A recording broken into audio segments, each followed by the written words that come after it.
Bonjour à tous, bravo. Bravo aux intervenants qui m'ont précédé, très brillants comme toujours. Bravo aux organisateurs de la manifestation, aux bénévoles, aux militants qui rendent possible ces événements. Merci aux forces de sécurité qui nous permettent également que tout se passe bien. Et vous êtes là. Alors je voulais commencer mon propos en saluant une initiative extrêmement heureuse cette semaine, puissante, intelligente. Cette tribune de généraux et d'officiers de l'armée française adressée au président de l'Assemblée nationale et du Sénat pour défendre la paix, déjà signée par des dizaines de milliers de Français. Un manifeste qui détaille de façon chirurgicale comment Macron bafoue la Constitution en engageant toujours plus loin notre pays vers la guerre en Ukraine, cette guerre folle contre la Russie. Bravo aux dizaines de généraux, d'amiraux, de colonels, de lieutenants-colonels, de capitaines, de soldats et ces dizaines de milliers de civils pour cette initiative. Je l'ai moi-même signée et je vous encourage naturellement à le faire. Et j'ai une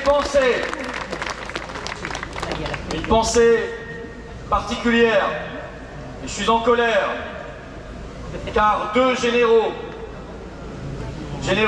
Koustou et Pellizzari cette semaine, ont été radiés des cadres par un décret signé par Emmanuel Macron.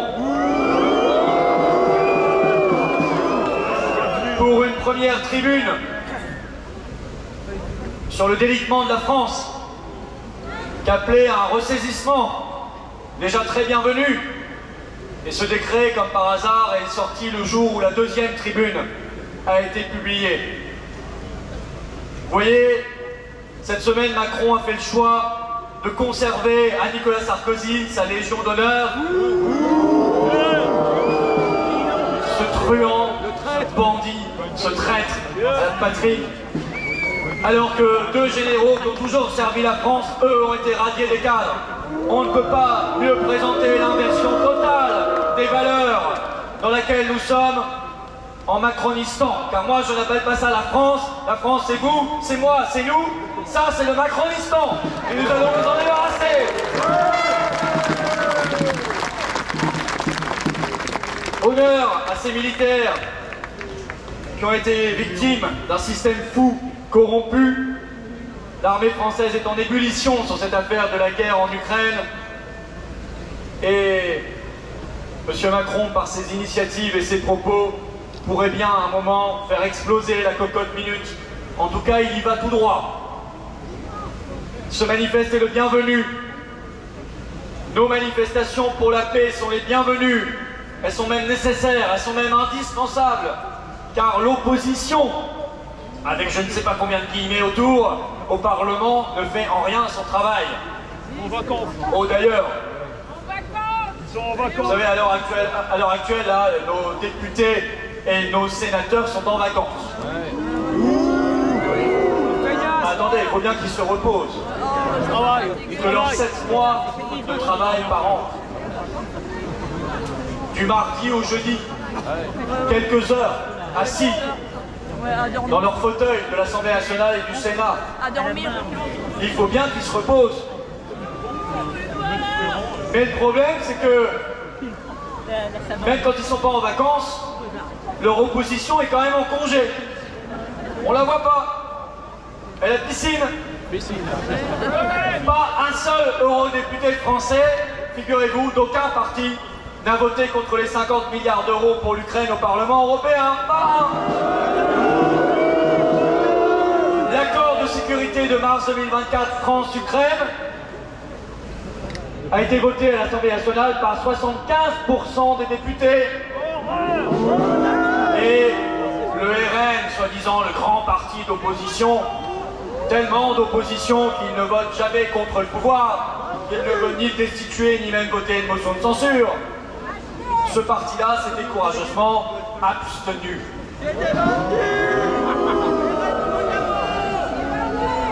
Je vous le dis tout net, mes chers amis, Moi, ces gens-là, je les mets dans le même sac que la Macronie. Dans le même sac, ils valent pas mieux. Ils ont tout trahi, tout.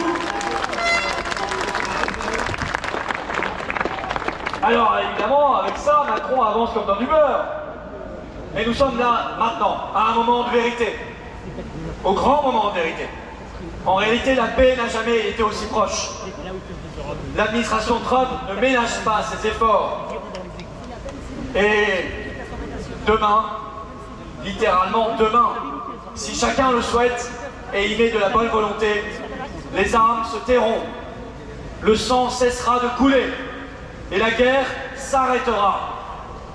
C'est le moment de vérité que nous sommes en train de vivre, car cette paix à portée de main qui nous est tendue, on n'a qu'à la prendre. Et évidemment pas dans les plans de Macron et de l'Union européenne. Voyez-les s'agiter depuis que l'équipe Trump a accéléré la marche à la paix. Voyez d'ailleurs, encore hier, Macron à Saint-Pierre-de-Rome, qui essayait de squatter une réunion entre Trump et Zelensky. Il avait même fait mettre la troisième chaise. Et puis Trump lui a dit non, bon, c'est pas pour toi. Toi, t'es un peu trop foufou. Tu vas me l'énerver, mon Zelensky. Donc, ils ont retiré la chaise et Macron n'a pas eu sa réunion. Vous l'avez vu aussi cette semaine, il était dans l'océan Indien, notamment à Madagascar, il avait fait une conférence de presse, il était tout transpirant, surexcité, je ne sais pas s'il avait. Le souffle court. La blanche. Et il a commencé à baragouiner quelques phrases, difficilement. Et à un moment a dit, je dis à Vladimir Poutine, arrête de mentir. Ah, on a l'expert qui nous parle là. Parce que Macron en matière de mensonges, il en connaît un rayon, il pourrait même ouvrir un magasin entier. Mais plus grave, il poursuit avec l'Union européenne la préparation de sa coalition des volontaires, non calquée sur la guerre de Bush en Irak en 2003, The Coalition of the Willing, la coalition des volontaires. À l'époque, la France savait dire non. Sa coalition des volontaires censée envoyer, selon les sources, 10 à 30 000 hommes en Ukraine, copilotés par la France.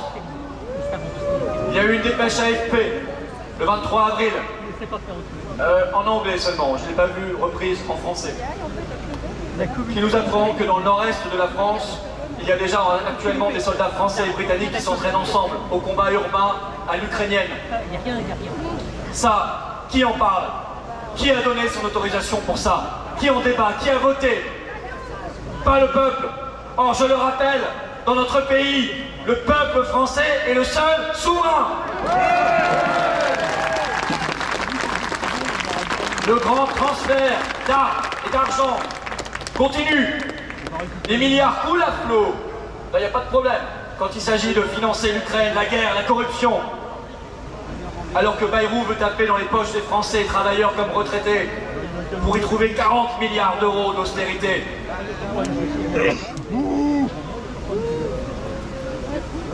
On finance, l'argent coule, les milliards coulent, le sang coule, on finance le sang qui coule en Ukraine, l'argent qui coule dans les poches des corrompus, et pendant ce temps-là, on fait couler l'hôpital public et l'agriculture française. Comme Alexandre nous l'a rappelé juste avant. Voilà la réalité. Voilà ce que nos compatriotes, voilà ce que les Français ne doivent pas accepter. Il n'y a aucune raison de se faire saigner de taxes sur les retraites, sur les impôts, sur nos services publics, de laisser crever des gens dehors, de laisser crever les paysans, de laisser crever l'hôpital public, alors qu'il y a tant et tant de milliards qui s'en vont vers la guerre et la corruption. Ça suffit! Ça suffit!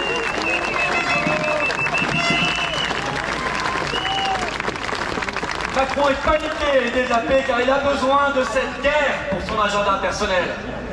Gouverné par la peur, il ne fait que cela depuis des années. Et peut-être grâce à la guerre, au climat de guerre, sauter l'obstacle constitutionnel de 2027. Ils sont tellement fous qu'hier, 7 présidents de commission des affaires étrangères de 7 parlements européens, dont la France, ont envoyé une lettre à Trump. Je vous lis exactement mot pour mot ce qu'il y a dedans. Nous demandons instamment qu'il soit mis fin à la politique d'apaisement.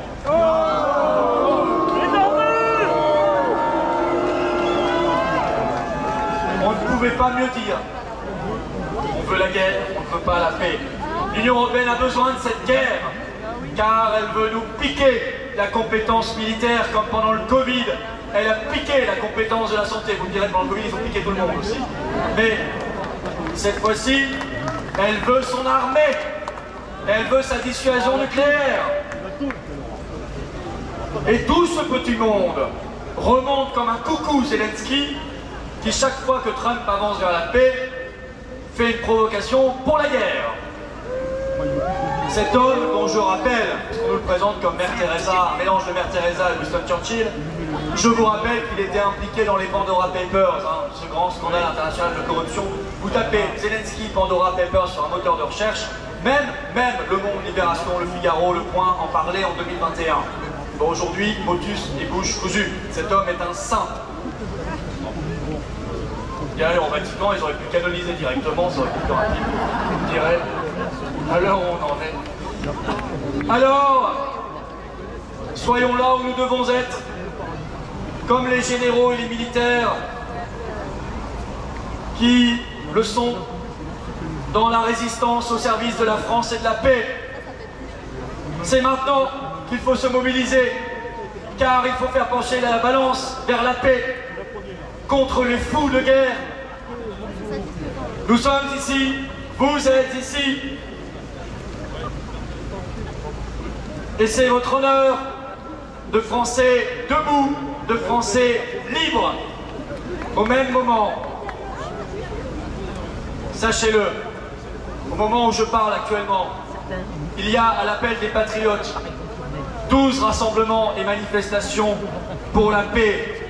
Actuellement, il y a des Français, des résistants et des patriotes qui se battent pour la paix à Besançon, à Colmar, à Troyes, à Cahors, à Tours, à Saint-Étienne, à Langres, au Sables-d'Olonne, à Annecy, à Bordeaux, à Montpellier et à Paris.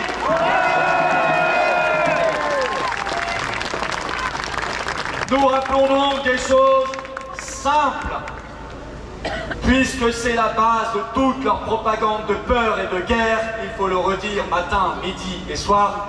Il n'y a pas de menace russe en France, c'est de la foutaise. Et dire cela, ben non, c'est pas être un agent russe. D'ailleurs, si on écoute les médias français ou le gouvernement, le monde entier est devenu un agent russe. Même Attali a dit cette semaine, il s'est demandé dans une vidéo si Trump, en plus d'être un agent russe, mais ça on le savait, ne serait pas en plus un agent chinois.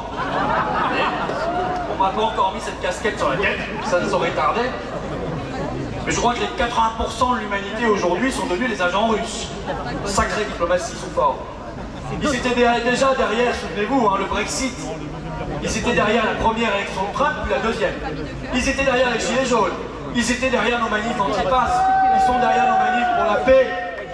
Ils sont même derrière les punaises de lit. Et d'ailleurs, j'ai eu droit à un complément d'enquête la semaine dernière. Ils m'ont démasqué comme agent russe.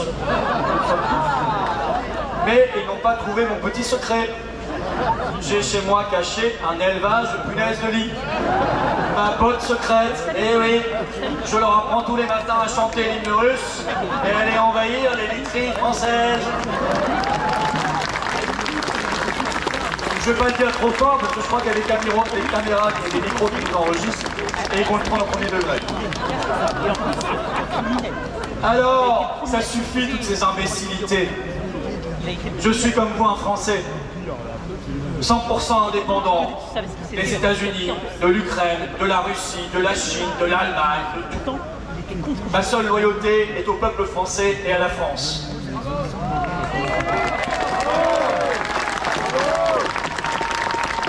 Et je n'ai qu'une seule ambition, c'est qu'il n'y ait pas une goutte de sang français qui coule là-bas. Pas une goutte. À l'inverse de tous ces dingues. Je vous rappelle quand même la phrase, parce que eux, on leur passe beaucoup de choses. On leur passe beaucoup de choses. Je vous rappelle la phrase du général Desportes qui est dans Le Point. Vous retrouverez l'interview, elle est toujours en ligne. Je vous cite mot pour mot. Pour montrer à Vladimir Poutine que nous sommes sérieux, il faudra que le sang des fils et filles de France coule. Tous les excités là sur les plateaux télé, les généraux de plateau tanisés qui ont remplacé les médecins de plateau Pfizerisés pendant le Covid et qui nous disent il faut la guerre, mais allez-y vous, allez-y. Les Fourest là, les Tenzer, les Bénard, les Enthoven, les Valls, les Hollande, les Macron, les Brigitte. Allez-y, Ursula, allez-y. Allez dans le Donbass, allez faire la guerre. Là je vous applaudirai, je dirais voilà des gens cohérents, qui mettent en cohérence leurs dires et leurs actes. Ah non, ils n'ont pas ce courage. Évidemment non. Eux-mêmes n'y vont pas, bien sûr, mais ce ne sont pas leurs enfants qui iront. Ils iront se planquer, ne t'inquiétez pas, comme toujours. Ce seront les enfants du peuple qui iront crever là-bas. Et moi je ne veux pas de cela, et vous non plus, personne n'en veut. Alors, il faut d'abord commencer par le plus simple, voter une motion de censure pour renverser le gouvernement et ramener Macron dans les problèmes intérieurs. Et si nos parlementaires avaient un petit peu de courage, ils déclencheraient l'article 68 de la Constitution pour destituer Macron.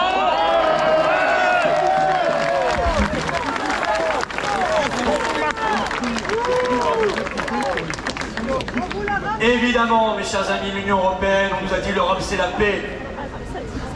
La blague, l'Union européenne c'est la guerre.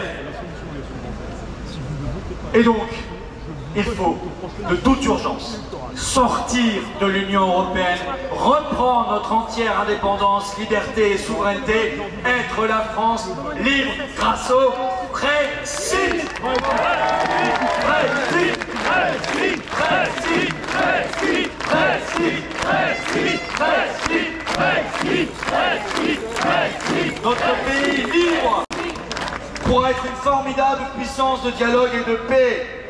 Et l'armée française restera française. Notre dissuasion nucléaire française restera française. Et évidemment, il n'y aura jamais d'armée européenne. Et notre seul drapeau, c'est le drapeau français.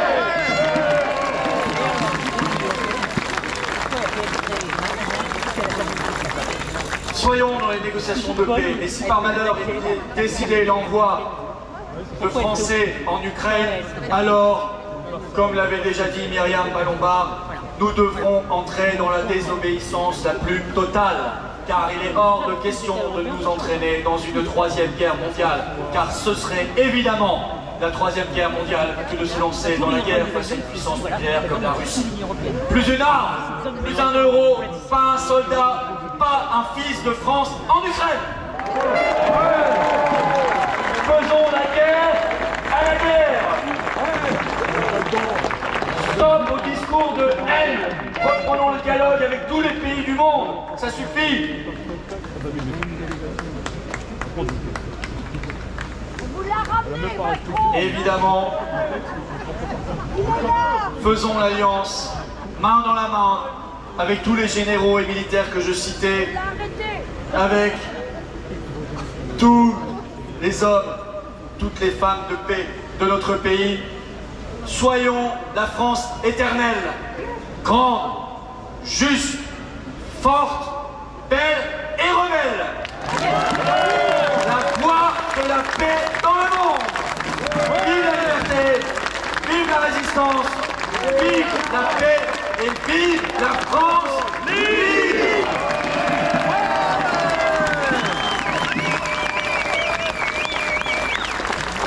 Vive la paix! Vive la paix! Vive la paix! Vive la paix! Vive la paix! Vive la paix! Vive la paix! Vive la paix! Vive la paix! Vive la paix! Vive la paix! Vive la paix! Vive la paix! la paix! Vive la paix! Vive la paix! Vive la paix! Vive la paix! Tout le monde est en train de devenir... On a ramené Macron. Ah oui, voilà. Oh, c'est pas mal. Vous l'avez pas loupé, hein? En même temps, c'est de faire semblant, là. Ouais, franchement, on ne pas de faire semblant. Bon anniversaire à tous ceux qui fêtent leur anniversaire. Il y en a forcément. Et voilà, C'est même pas une caricature. nos vaillants résistants arrivent.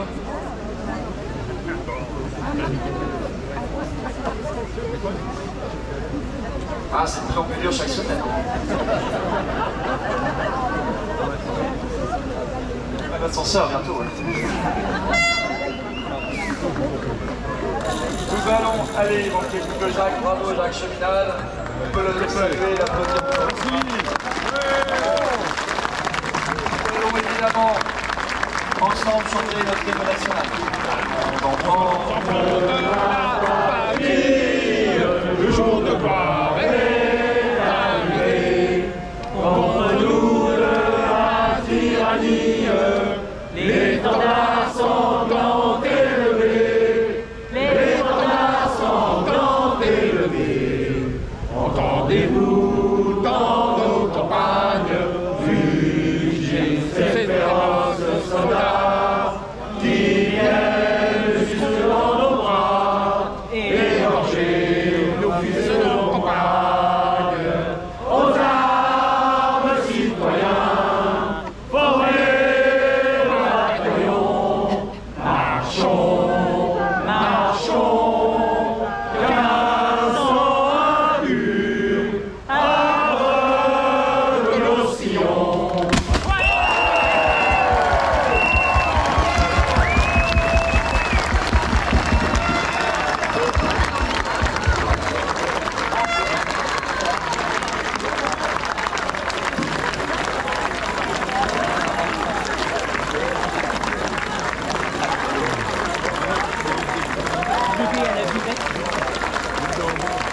Formidable.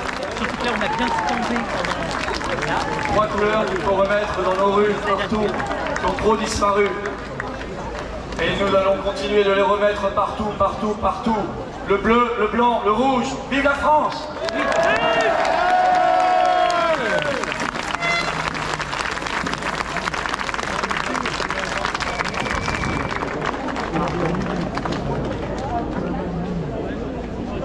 Oui, oui. Alors, pour les stands, n'hésitez pas à aller voir. Nous avons les livres de Florian, bien évidemment.